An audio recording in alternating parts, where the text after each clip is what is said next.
Yo amigos, Ramen coming at ya. Since the very early age of gaming, and even now, remakes of old forgotten games from our childhood are quite common. As we continue to move from different console generations at light speed, video game remakes are harder to escape. As technology continues to get better, developers have better tools and ways of making improvements to their old, once outdated titles, by either adding in quality of life improvements, or at times, remakes could just be made to cash in on the nostalgia of beloved franchises we grew up on. Or if we're lucky, remakes of old games can be completely remade from the ground up, with a new look, but also trying to keep the core of how the original played and felt. Remakes can fall under two categories. They can be good like the universally loved Crash Insane trilogy, which was so good we got a fourth game, or it can be bad like the hated GTA Trilogy Definitive Edition, which was so bad it made the original games, which were already great on their own, better in comparison. But sometimes we get a remake that not only blows the original out of the water and stands on its own, but adds in so many cool features and mechanics, but at the same time retains what we love about the original. And no other game nails that feeling better than Mario 64 DS. Mario 64 was a big deal. It was the first Mario game to have free roaming 3D movement, something never heard of before in a Mario game at the time, or any game for that matter. It was truly a work of art, from Peach's mind-blowing castle, to the cool stuff inside of the castle, to the many creative levels that feel often hard but still rewarding, to that blue penguin you threw off Snowy Mountain. Yeah, remember that blue penguin? Cause it remembers you. Thank you for saving me, Mario. Wait, what are you doing? Wait, what are you doing?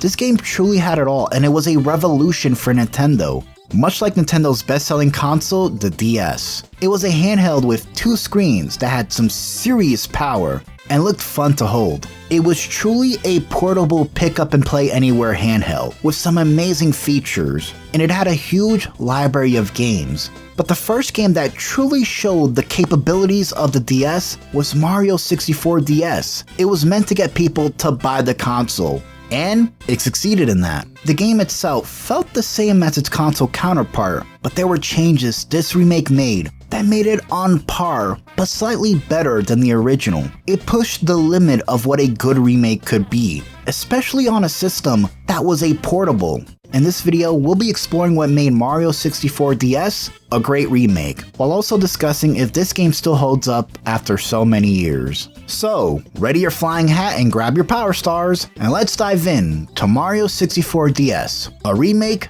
done right. Check this out! What am I, a monkey? You could zoom in, zoom out, change angles. Go anywhere you want to go, do anything you want to do. Here we go! This place is really sweet.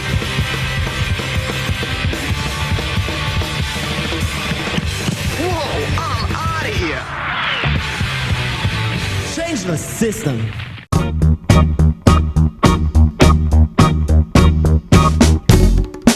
To understand Mario 64 DS and what it's all about, let's travel back to the official announcement of the Nintendo DS. The year was May 2004. The one and only Reggie walks onto stage in a suit, with a device in his pocket. A device that will change not only handheld gaming, but Nintendo themselves. Reggie pulls a Nintendo DS. And at the time, this was impressive. It was a dual-screen, Wi-Fi supported, touchscreen foldable device. It was able to play both DS and Game Boy games. These were features that were not found on many portables at the time, especially for something so small that can fit in your pocket. I mean, this E3 announcement was met with so much applause and praise, and it very much earned those cheers. There was something about the DS that was both captivating and intriguing. It was a new way to play games. The strangest thing about the DS wasn't the way the system looked itself. I mean, the first DS model really looks bad, but it was the fact Nintendo said that the DS wouldn't replace the Game Boy. But the Game Boy was already discontinued in 2003. The DS kind of just absorbed the Game Boy audience. So the Game Boy didn't die, but at the same time, it did? It was the most confusing part about this system, but confusion aside, on November 21st, 2004, the Nintendo DS launched, and its launch title was Mario 64 DS, a game that truly showed the power of the DS. Mario 64 DS, much like its N64 counterpart, is a 3D action-adventure platformer. The game will have you jumping through paintings to collect stars, and said stars are used to open doors in Peach's castle. If you played Mario 64, you know the castle itself has many secret levels. Some are in the basement of the castle, some are in the hub world. There are some secrets before you enter a painting, if you look around, and if you look up to the sun in the main castle lobby, it triggers a secret level where you can use Mario's wing hat to soar through the sky. Mario 64 DS rewards exploration. A lot of the times when I was playing, I either bumped into something or found something that triggered a level. The game doesn't hold your hand. It throws you into this giant playground and lets you discover everything for yourself. While the story for Mario 64 DS remains the same as its N64 counterpart, with Peach sending an invitation to Mario saying she baked a cake for him, which sounds stupid, but Mario games are not known for their good stories. A lot of the stories are simple and to the point. Once Mario arrives, he's not alone, as Luigi and Wario join in to crash Mario's cake party. You know, I hope this cake is good because it cannot be worth it. Whoa, damn, that cake looks good. Okay, I get it now. Once the three enter the castle, you're gonna notice something very odd. The big twist Nintendo did. While Mario, Luigi, and Wario are now playable, you're gonna have to unlock them by playing as Yoshi. You know, Yoshi. In the original Mario 64 game, he's just vibing on the roof, while Mario risked his life. Now, it's the opposite. You as Yoshi have to gather keys to unlock 3 doors. Each key corresponds to a door. For instance, the Mario key opens a Mario door, the Wario key opens a Wario door, and a Luigi key opens a Luigi door. In order to get a key, you have to defeat a boss tailored to that level. For instance, to get Luigi, you gotta be Mario and defeat King Boo. And to get Wario, you have to defeat a boss that corresponds to him. Each boss follows the rule of 3 to defeat them. Let's get back to Yoshi. For anyone playing this game, you probably had the same thought. Yoshi of all Mario characters will be the last one I pick as a default. But once you start the game and you start running around with him through the castle garden and get a feel for the new controls, it feels good. I'm kinda happy Nintendo made this change. Mario 64 DS wasn't just a port onto another console. It wasn't one and done. There were new levels that were added, extra boss fights, and there's new areas to explore. There needed to be some sort of incentive or unlockables for players, especially since Nintendo extended this game's running time by adding new content. Unlocking your favorite characters makes sense. But out of the 4 main characters, Yoshi seems to be the one with a lot going on. Now, don't get me wrong, Mario and Luigi and Wario each offer different things, and some levels do require them, and makes use of their individual powers. Wario is strong and delivers a powerful punch, almost dealing double damage to enemies, and Wario can also pick up stun enemies and throw them. Luigi can double jump and flutter kick, and Mario has his basic moveset with the addition of punching and kicking. But Yoshi, in a way, is almost better, as some stages, if you look hard enough, have Luigi, Mario, and Wario hats just lying around, allowing you to transform and access 3 of those powers. Now, of course, if you get hit, the hat comes off, but Yoshi being able to do this was a smart mechanic. In the first level, I found Mario's hat and I was able to do much better jumps to defeat Bomb King. When you get this hat, it almost feels like another style of gameplay, as opposed to using regular Mario, Luigi, and Wario. You have all the powers of the 3, but you're Yoshi. This also doesn't feel like a last-minute implementation. There's some actual thought behind it. Of course, when you start the game, it can feel like a surprise. This almost feels like a Yoshi game for a brief moment until you get the Mario hat, but once you do get the characters, you're freely able to switch back. Although some levels you can't use Yoshi, you have to use one of the trio, which adds an extra layer of challenge. The main 4 characters all play different, as I said before, with different unique power-ups and movesets. The main power-ups in this game is Power Flower. Not to be confused with Fire Flower. I almost made that mistake several times while doing research for this video, but trust me, they're not the same. Each of the 4 main characters have access to this power. When Yoshi gets it, he can breathe fire. Yoshi does have other ways to breathe fire besides the Power Flower, so he's not reliant on it. When Mario gets his Power Flower, he turns into a balloon. I guess that's a cool power-up if you want to float up and down, despite how weird and stupid it looks. When Luigi gets the Power Flower, he becomes the Invisible Man, being able to walk through walls, disappear, and fly. Nope, no, he cannot fly. I got caught up singing the Dana Phantom intro. Let's move on. Luigi being able to turn invisible kind of reflects how Mario really sees him. Visible Mustachio Man, wanting to be seen by his brother. Oh, that got really dark. Holy hell. I don't know how I'm gonna move on from this, but as for Wario, he becomes made of metal and becomes invincible. Wario's attacks do become a lot stronger in this form, which is really useful. Now, I could debate whether or not which power is more useful, which is Luigi's, of course. I mean, who doesn't want to become invisible? But because levels are rather massive with a good amount to explore, most often than not, I was never reliant on a power-up unless the game said I had to use it. The power-up that I did grab, however, when presented to me, was the Flying Wing Cap, which, in order to get it in the game, you gotta get 14 Power Stars, step on the red sun in the castle lobby, which activates the level. After you beat it, all red blocks in each level become visible, allowing you to use the Wing Hat. As a kid, I had to find this out through friends, or look it up in the school library. Once I found out how to do this, I abused the heck out of this power-up. It's arguably the best power-up in this game. Screw Balloon Mario, Wing Cap is where it's at. I haven't seen the Wing Cap pop up in any recent new Mario games. I guess maybe the Tanuki Tail kinda does that same thing, which makes sense, but I like how simple the designs of the wings on a hat looks. I mean, the Wing Cap is a nice little incentive reward for collecting Power Stars, and it makes some levels hell of a lot easier to go through.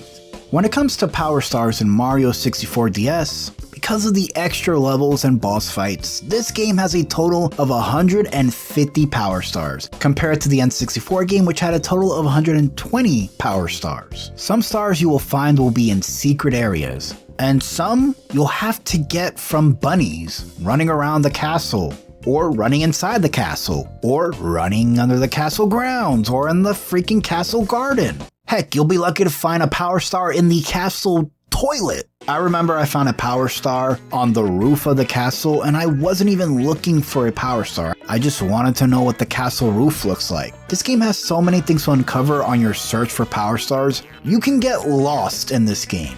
Levels also feel different every time you enter them. While the map relatively looks the same, there's often objectives and NPCs to talk to every time you jump into a level. These NPCs tell you where to go, or sometimes you'll be completing the same world multiple times, but because of the amount of Power Stars, it doesn't feel like a chore. With the handheld nature of Mario 64 DS, with the fact that you can take the game on the go and you can play the game anywhere, collecting Power Stars anywhere becomes fun.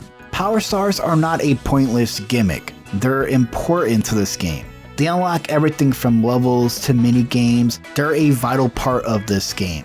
Sure, you can complete the game with a bare minimum of stars if you just play through it normally, which is what I did, or you can 100% this game and discover every secret world bonus level this game has to offer. There's different ways to play this game, and because of the new content Mario 64 DS added, it has a lot more replay value than the original game. Mario 64 DS will be nothing without its insane, fun worlds, each one filled with so much to do and explore. Some worlds are fun that after you're done, you're probably gonna keep coming back, and some are frustrating that you kinda wanna get the Power Star and leave. Both games share the same amount of worlds, which is 15. There's also 15 bosses. Some you have to fight multiple times, like Bowser, who's the main boss. His boss battles do get rather hard, especially the final boss battle. Like, holy hell is that final boss battle kinda hard. I may be old, but Bowser still kicks my butt in this game. If I had to choose my favorite bosses and levels, for bosses, it'd be King Boo, iRock, and Wiggler. these are some of my favorite just because they really force you to think and be creative with your attacks, as opposed to just randomly ground pounding the enemy. Especially IROC. Holy hell is this boss battle scary. As for levels, of course, I gotta go with Bomb Bomb Battlefield, cause it's the first level anyone who's playing this game will be playing, and it's just my favorite. Also, Snowy Mountain because there's a lot to explore and do. Also, you can kill that blue penguin. Trust me, he's not gonna really care. It's not like he's gonna come back to haunt you. It's like a mandatory thing you gotta do when you're playing this game. Come on. I kinda like every level and stage in Mario 64 DS. Even my least favorite levels ended up becoming my favorite after another playthrough. Every stage is taken from the N64 and given a new coat of paint, and they look very good. There was actually care to maintain the level's same layout and design, and the developers succeeded in making this game stay true to the original N64 game, which almost seems impossible, especially on a handheld, but to give Nintendo credit, they do work better when limitations are put on them. What amazes me more than anything is the game's graphical look. I mean, comparing the N64 graphics to the DS, there's a major difference in how the characters and environments look. Textures are more smooth and less blocky. And when I say that, I'm not saying the N64 game looks awful, but going back to it now, it's very hard not to notice how blocky some things look compared to how great everything looks on the DS. Mario 64 DS looks sharper, and I feel like it has a lot to do with the game's color palette, being a lot more bolder with the game's blends. The game blends upgraded character models with low resolution textures, which creates this sort of hybrid between the N64 era and DS era. I mean, the game feels very early 2000s, back when games had this creative way to texture everything.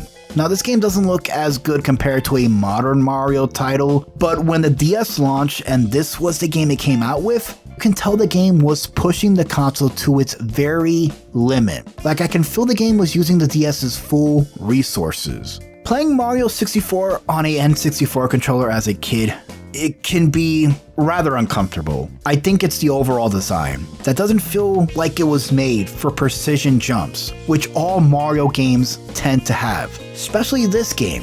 Mario 64 is playable on the controller, but not my preferred way. However, Mario 64 DS controls are simple with the D-pad and button controls, as well as the touchscreen. The game has different ways to play. You can play it and set up your control preferences in the menu. Growing up, I had this game and I played with the DS, which had D-pad controls. And the game was playable, but I feel the best way to experience Mario 64 DS is on a 3DS, which has a circle pad, which gives you 360-degree movement. That is the best way to play this game and what I recommend you play it on. If you're going through a run-through of this game, the worst way to play this game is touch controls. Now, I understand it's meant to show the DS's touchscreen, but touch controls are not the best way to play this game. It doesn't feel like you're controlling Mario, it feels like you're guiding him, and that takes you out of the game fast. I'm all for giving people different ways to control and play a game, but unless that game is built with touch controls in mind, like the game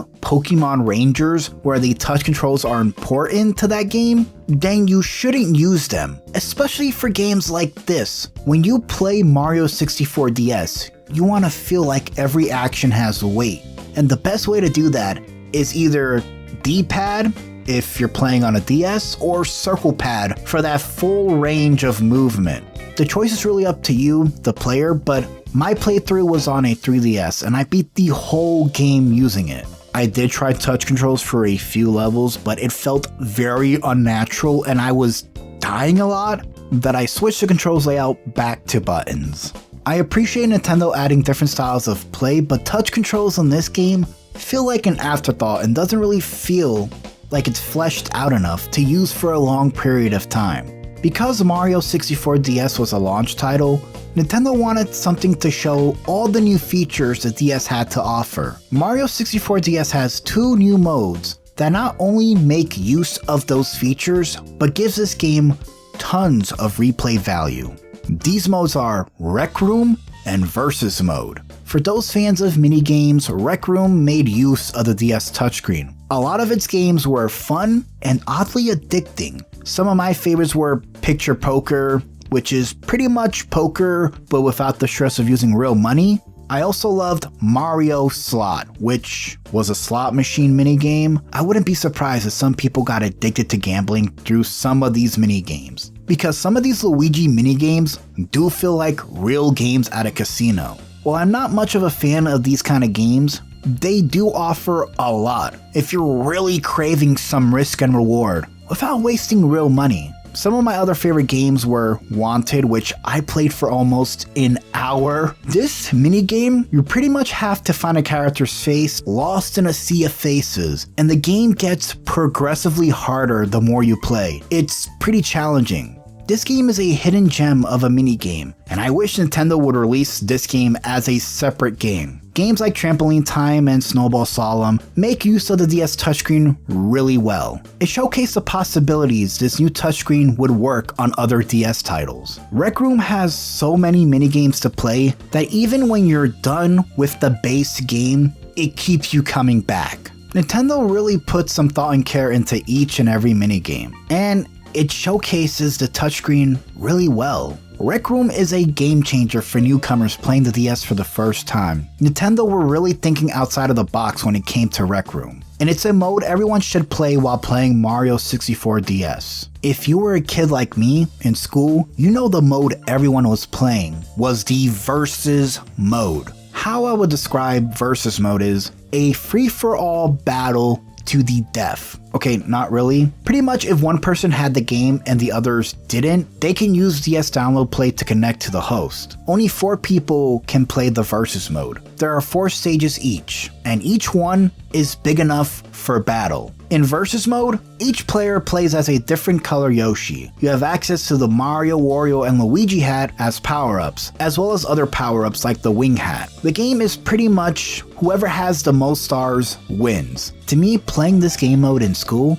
represented fun. It was the first time I brought my DS to school with Mario 64 DS and played with my friends. While this mode sounds simple and straightforward, Versus mode represented what Nintendo is all about, playing with friends near and far and making experiences. While the maps were limited, they still offer pretty fun games to play with friends. You got to punch your friends for power stars, and that's really all you need for 4 kids on a recess break. Versus mode is still a core memory for me, and I look back at it fondly. This game was fun with friends and family. Even if that person didn't have the game and just a DS, they can still join in the fun. Nintendo made sure no one was excluded. Every extra feature from minigames to Versus mode to that one mode where you can stretch Mario's face, Mario 64 DS isn't just a direct port. It's a remake that not only shows off the power of the DS, but adds in so many fun extra activities that will extend your playtime.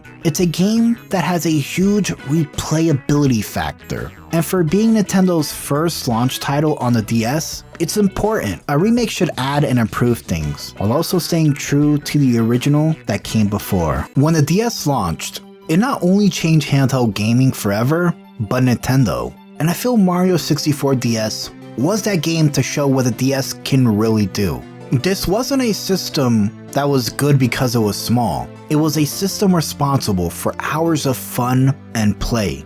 Mario 64 DS is a perfect example of a remake that not only honors the original, but also proves that you can bring life back into a classic and make it not just for you, but for everyone. Mario 64 DS wasn't just a technical showcase for the DS, but a game that warrants exploration and discovery and cooperative play with friends. It was a game that feels like the complete package. Mario 64 will always be a classic. It paved the way for 3D gaming for Nintendo. It launched a gaming handheld that will go on to be Nintendo's best-selling console at the time. Not all remakes are perfect. Some miss the mark, while others are doomed to fail from the start. But once in a while, you'll get a remake so perfect, you're amazed about it to this day. With that, my name is Ramen. Peace out.